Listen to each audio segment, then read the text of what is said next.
Hello, this is Mike, NoStressMike.com. Okay, I love it. Okay, like I say, everything is more obvious in Guatemala. It's the same problems everywhere in the world, but it's more obvious here. And what I want to talk about is I misplaced the title or titles to my motorcycle and my car, and and I knew this was going to happen because I had to go do all of this to get the titles in the first place. Matter of fact, the one video I made where they made me get a tag in on the border when I crossed the border. So and that's why I say it's like $1,000 they charged me for taxes and all kinds of crap. I mean, I got screwed on that one.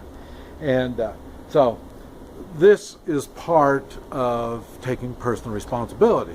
In other words, I knew it was going to be nasty. I should have did a better job in taking care of my stuff, my papers. But like I say, I guess I don't know how I misplaced it. I mean, I don't have that much. So, but anyway, I did. And what's funny is I go through the same thing in the United States. Here it's much more difficult. But the point I'm trying to make across is governments are so screwed up. They really I'm just amazed. I'm amazed how people put up with that stuff. Now, I'll tell you, it's different. I'm an American. I was born and raised in the United States. And what do they say? You don't like it, get the hell out. I'm here. So I am here, and I choose to put up with this shit now. Now I do. But I mean, like I say, the time will come, and I talked about it, I will be returning back to the United States. And but so I'm asking for all of this. This is what's funny. But yesterday I started getting all this, and this is Tuesday. Yesterday, Monday, I started, and I went to a professional. This guy gets titles and titles and license tags and all that stuff for people. You can go down and do it yourself, or you can go and pay him. And so I chose to pay him because I knew the nightmare I'm going to be going through, because I don't speak the language. I don't know where to go. I don't know what to say. So we spent over an hour on the computer for him to find out what it is that I need to do. And so he got everything arranged, downloaded whatever papers he could get. Then we went that was it. So it was a little bit over an hour for him to research what we need to do. Because I had a motorcycle and a car, so that's why he did the research to make sure it was the same on both. And so we did it. And then so he said, okay, today we'll work on it today. And so I got a hold of him at 9:30 this morning, and we went to different places. One thing, we had to make a police report saying what happened to the old titles, and so then so he went with me. He was real nice to go with me on this. So normally he doesn't, but he had some free time, so he went with me. And so I had to make a police report, and so I went to the police department first, and they asked, well, what happened to it? Was it stolen? Your papers were stolen? or were they lost? And I told him, well, they were lost. And we had to do all this. I told him I'll handle it. He can just sit there and he can watch to see how I get through the system without being able to speak. And so then every time she would ask me a question, we would have to play this game, and then he spoke English, and so then he would translate. And then so I told her that, finally I told her, I said, man, if it was lost, I told her it was lost, and well, where did you lose it? He said, hey, I lost it with my wife. My wife takes care of all this stuff. I don't. So she just laughed, and so then I don't know what they did on the report, but anyway, that's what they did. And then we had to go pay taxes on all the vehicles. So I paid the taxes on everything, and the car and the motorcycle come out to probably about $55, and that's for a year. And then let's see, after that we went to the bank, and oh yeah, and you don't pay the government for this stuff. You go to the government, you get the paperwork, and they fill out the paperwork, and then you go to the bank, and the bank takes that paperwork that you got from the government, and then they take the money. The government doesn't even trust its own citizens with the money they collect, so they do it through the bank, like they can trust the bank. So we ended up doing that, and then we went to had to go to a different bank for a different paper to do. I paid the taxes on one, and then the other one I had to pay the fee. And then we showed them the paper that, and it said on it, it's only good for 24. When you download it, it's only good for 24 hours, and so then you have to do it again. So, but we did it yesterday late in the afternoon. This was in the morning today, and so then I said, well, good, we got 24 hours, and they said, no, it's not. It was 24 hours. Yesterday was that 24 hours. Today is a different 24 hours. So we had to get back on the computer and download all this stuff again, all over again. Then we had to go back to the bank and pay that tax. And let me see. And I think that's all we got done. It took us 3 hours to get that much done.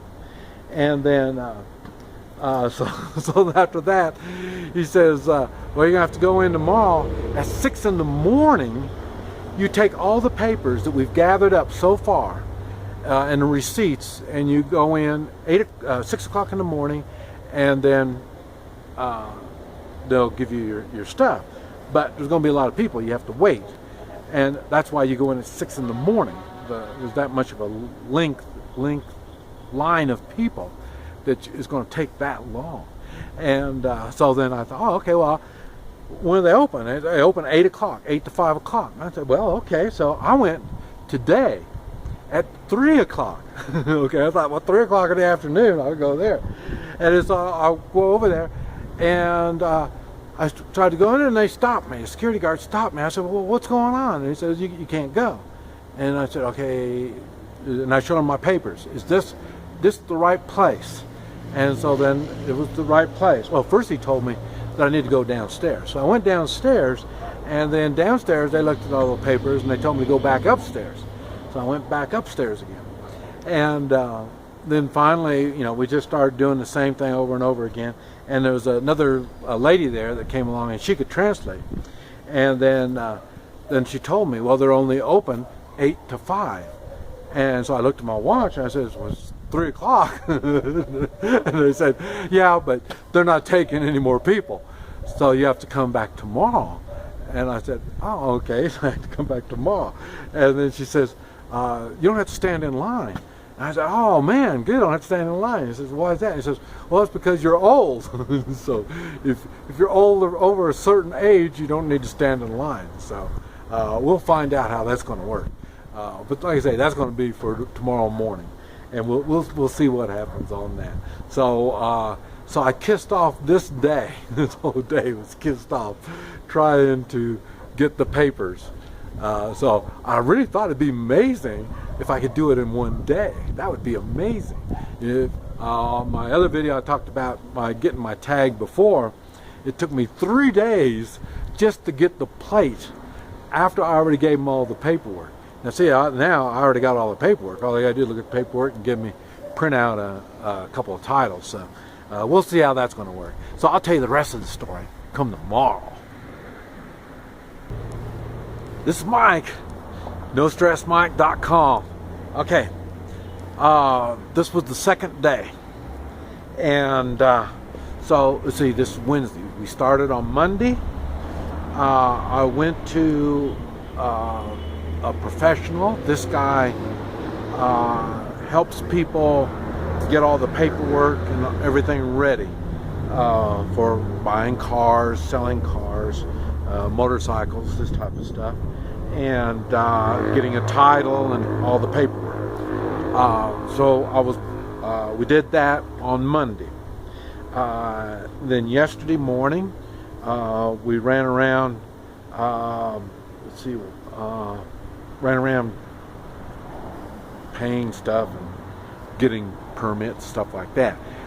Today, I started at 8 this morning, and I got done at 11:30. Now, what was cool was it took them almost 45 minutes to do the paperwork, just for me, and all my papers were all finished already. So I gave him my paperwork, and all he had to do was put it in order and look to make sure all the blanks are filled in and all that kind of stuff. I had let's see, I waited.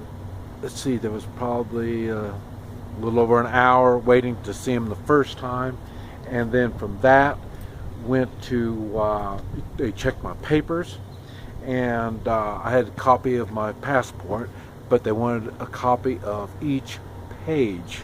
And my passport, I've got extended pages on my passport because I'm crossing so many borders so much. It's stamped all the time, so I had to get more pages added on to my. They don't give you a new passport. They add pages to your passport, and that's what they did on mine. And so I had to get copies of all that, and then I had to pay taxes on a car that it was a pickup. I bought a pickup right after my wife died, and I loaded all my stuff, a lot of my stuff anyway, took it to the United States, and after I got to the United States, it broke, and so then I salvaged it, just took it to the junkyard, and I had to pay taxes on it. I know 1 year I had to pay taxes on it, and I told them I don't even have it anymore. So they said, well, you still got to pay. So I paid, and then so now when I was getting this stuff done, they said, well, you haven't paid in 2 years on your taxes on this truck that I don't have. So for 3 years I haven't had this truck, so I still got to pay taxes on that. And so I said, okay, now why do I have to pay tax on something I don't have? And they said, well, you have to get permission not to pay taxes on it. And I said, wait a minute. I had to get permission to drive it, and now I have to get permission not to drive it. This is what you're telling me? So, but like I say, governments do like that. Everybody has to. Bureaucrats, government workers, have to justify their work. That's their job. Without all this paperwork, with all the crap, they wouldn't have a job. So that's why they like doing that stuff. And I think it's amazing why bureaucrats don't understand why the population hates the government when they are the government. the bureaucrats are the government.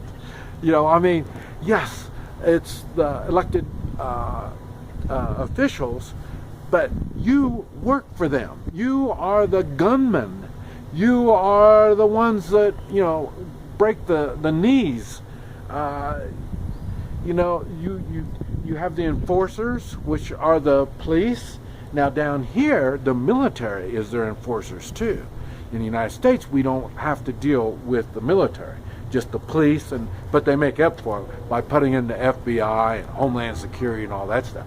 So, but down here, what it is, it's just the police and the military. They're the enforcers for the government to enforce when the bureaucrats want something done.